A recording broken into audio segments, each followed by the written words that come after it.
The first time Nova Reeves died, she was 37 light-years from Earth and completely alone. She remembered the searing pain as the hull breach tore through her research vessel, the violent decompression pulling her into the void. She remembered the ice crystals forming in her lungs as her blood boiled within her veins. She remembered darkness, and then she woke up. Nova's eyes snapped open to the sterile white ceiling of her quarters aboard the NEA Hawking, humanity's most advanced deep space research vessel. The ship's AI chimed softly. "Good morning, Dr. Reeves. We are 96 hours from the anomaly. Your vital signs indicate elevated stress levels. Would you like me to adjust your medication?" Nova sat up, her heart hammering against her ribs as phantom pain ghosted across her skin. The death had felt so real, detailed in a way dreams never were. She ran her fingers through her short auburn hair, still damp with sweat. "No, Aria, I'm fine," she lied, swinging her legs over the edge of her bed. "Just prep the lab. I need to review the anomaly data again." As she dressed, Nova tried to shake the lingering sensation of dying. It wasn't the first time she'd experienced these vivid episodes. They had started 3 weeks ago, right after the Hawking had changed course to investigate the mysterious gravitational disturbance at the edge of the Cygnus constellation. A disturbance that shouldn't exist according to every known law of physics. In the corridor, Chief Engineer Marcus Chen nodded as she passed. His dark eyes, usually twinkling with humor, now held concern. The harsh fluorescent lighting accentuated the worry lines forming around his mouth. "Another rough night, Doc. You look like hell." "Thanks for the assessment," she replied dryly, though there was no real annoyance in her voice.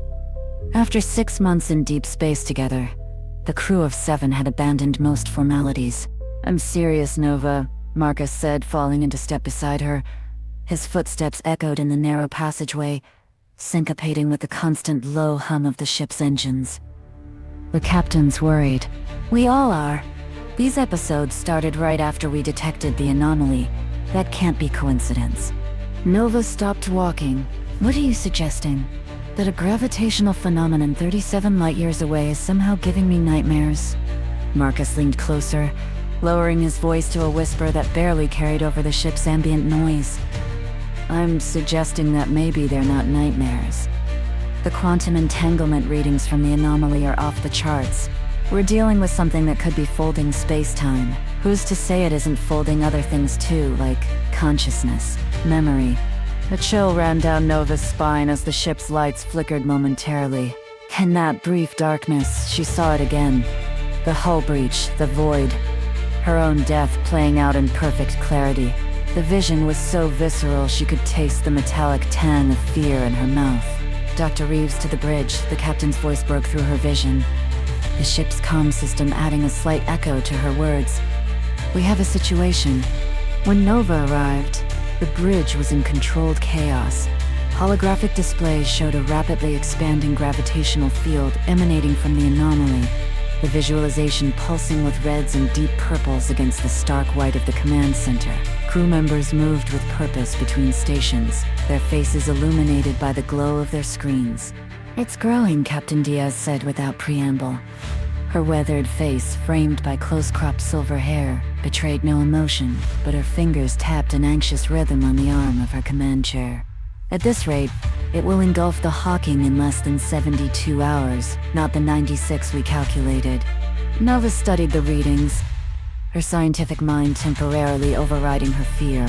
Data streams scrolled across multiple displays, numbers that shouldn't be possible according to standard physics.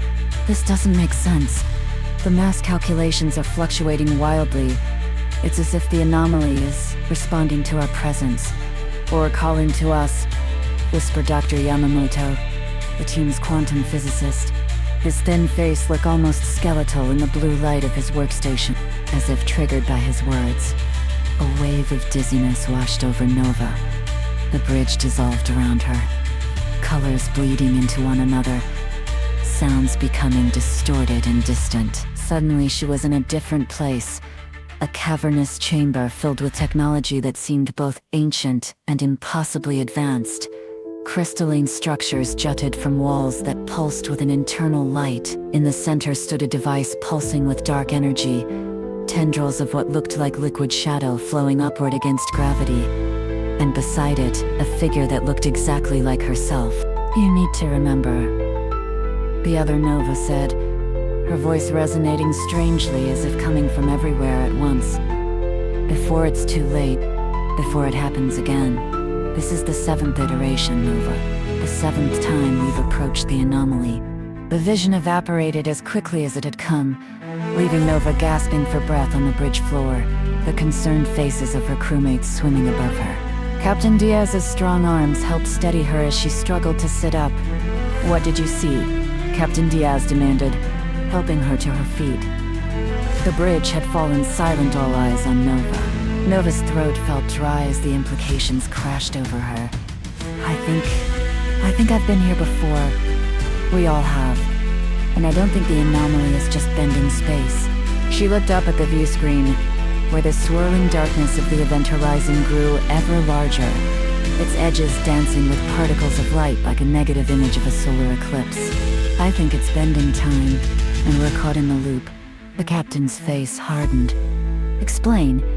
Nova ran her hand through her hair, struggling to organize her thoughts. "The dreams. They're not dreams. They're memories. Memories of what happened the last time we approached the anomaly. The last several times, actually." Dr. Yamamoto stepped forward, his eyes wide.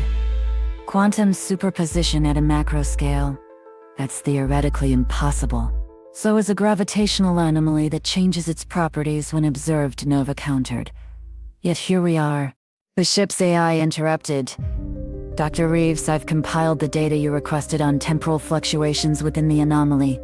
A new hologram appeared in the center of the bridge, a three-dimensional representation of what looked like overlapping time streams. "Aria, what am I looking at?" Nova asked, approaching the hologram. "Based on background radiation analysis and quantum field measurements, there appear to be several temporal shells surrounding the anomaly. Each shell represents what might be described as a reset point in space-time." Captain Diaz circled the hologram, her face illuminated by its glow. "And you're suggesting that we've hit these reset points before? That we keep approaching this anomaly only to be thrown back in time when we get too close?" "Not thrown back," Nova said quietly. "Destroyed. I think we die each time. The ship is destroyed. But somehow, our consciousness, or at least mine, retains fragments of memory from each iteration." A heavy silence fell over the bridge, broken only by the soft beeping of the ship's systems. "If what you're saying is true," Marcus said from the engineering station, "then how do we break the cycle?" Before Nova could answer, a warning klaxon sounded. Red emergency lights bathed the bridge in an ominous glow. "Gravitational shear increasing," reported Lieutenant Kwan from the helm. "The anomaly just jumped. It's expanding faster than predicted. All hands brace for impact," Captain Diaz ordered, her voice steady despite the chaos. "Divert power to forward shields." The ship groaned as the gravitational forces pulled at its structure. Nova gripped the railing as the floor seemed to shift beneath her feet. And then she heard it, a whisper, so faint she almost thought she imagined it. "Nova, the engine room, the resonance chamber." "Captain," Nova said urgently, "I need to get to the engine room. Now, I think I know how to break the cycle." Captain Diaz hesitated only a moment before nodding. "Go. Chen, go with her." The journey to the engine room was harrowing. The ship shuddered continuously as they made their way through corridors that seemed to stretch and contract with each gravitational wave. Twice Nova experienced brief flashes, memories of other iterations, other attempts to reach the engine room, all ending in failure. "We've tried this before," she gasped as they finally reached the massive doors of the main engine chamber. "We've tried to reach the resonance chamber, but we never make it in time." Marcus looked at her, determination etched on his features. "Then we'll just have to be faster this time." The resonance chamber housed the heart of the Hawking's experimental drive, a quantum field generator that allowed the ship to manipulate space-time for faster-than-light travel. If Nova's theory was correct, the anomaly was interacting with this technology in ways the designers never anticipated. "What's the plan?" Marcus asked as they approached the chamber. Nova's hands flew over the control panel. We need to reverse the polarity of the quantum field. If the anomaly is creating a temporal loop, we might be able to use our own engine to create a counter-resonance. That could tear the ship apart. We're going to be torn apart anyway, Nova said grimly. At least this way we have a chance of breaking the cycle. The ship lurched violently, throwing both of them against the wall. A hull breach alarm sounded in a distant part of the ship. We're out of time, Marcus said, blood trickling from a cut on his forehead. Nova entered the final commands. The resonance chamber began to hum, the sound rising in pitch until it was almost beyond hearing. The energy core at the center of the chamber changed from its usual blue to a pulsing purple, then a deep crimson. Nova, Marcus said quietly. If this doesn't work, she turned to look at him, seeing something in his eyes she'd never noticed before, or perhaps had noticed but forgotten across multiple iterations of their shared fate. It will work, she said with a conviction she didn't entirely feel. It has to. The ship shuddered again, more violently this time. Emergency lights flashed as systems began to fail throughout the Hawking. Resonance field at maximum! Nova shouted over the deafening hum of the engines. Initiating counterphase now. She pressed a final command. For a moment, nothing happened. Then a wave of energy erupted from the resonance chamber, racing through the ship and beyond, toward the anomaly. On the view screen they had patched through to the engine room. They watched as the energy wave collided with the event horizon. The anomaly seemed to absorb the energy, growing darker and more defined. It's not working, Marcus whispered. But then, slowly, the anomaly began to change. Its edges, once smooth, became jagged. Pulses of light erupted from its center, growing in intensity. It's working, Nova cried. The temporal shells are collapsing. The ship rocked violently as the anomaly began to collapse in on itself. Warning lights flashed across every console as systems failed one after another. Hull integrity at 20%, Arya reported, its voice distorting. Catastrophic failure imminent. Nova felt Marcus's hand find hers in the chaos. They looked at each other, understanding passing between them without words. If they had indeed been through this before, lived and died together multiple times, perhaps there was more between them than either had acknowledged. If we survive this, Marcus said, remind me to ask you to dinner. Nova managed to smile despite everything. I'll hold you to that. The view screen showed the anomaly continuing to collapse, but now something new was happening. At its center, a bright point of light had formed, growing larger by the second. What is that? Marcus asked. Before Nova could answer, the light expanded in a blinding flash. The last thing she saw was the wave of energy racing toward the Hawking, and then darkness. Nova opened her eyes to the sterile white ceiling of her quarters aboard the NEA Hawking. For a moment, panic gripped her. Had they failed? Were they still caught in the loop? The ship's AI chimed softly. Good morning, Dr. Reeves. We are approaching Earth orbit. Estimated arrival 6 hours. Earth orbit? That wasn't right. They should be approaching the anomaly. Nova sat up quickly, her heart racing. Arya, what's the date? Today is March 28th, Tuesday, 1902. You have been in cryosleep for the return journey, as per protocol. 6 months after they had set out, after they had discovered the anomaly, The door to her quarters slid open and Marcus stood there, a smile spreading across his face when he saw she was awake. You remember, don't you? He asked quietly. Nova nodded slowly. We broke the cycle. Not just broke it, we closed the anomaly completely. The quantum resonance collapsed the temporal shells and stabilized that region of space. He entered the room, sitting on the edge of her bed. The others don't remember. To them, we went out, studied a strange but ultimately mundane gravitational phenomenon, and are now heading home. But we remember. Some quirk of quantum entanglement.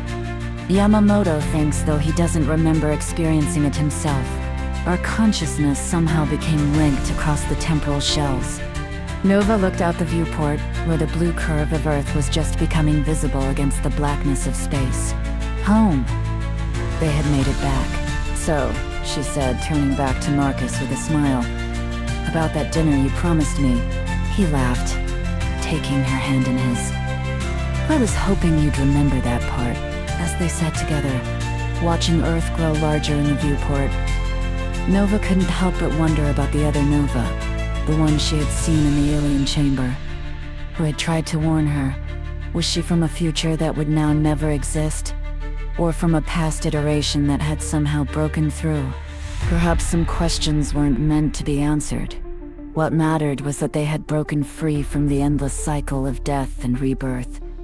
What mattered was that they were going home, and whatever mysteries the universe still held, they would face them together.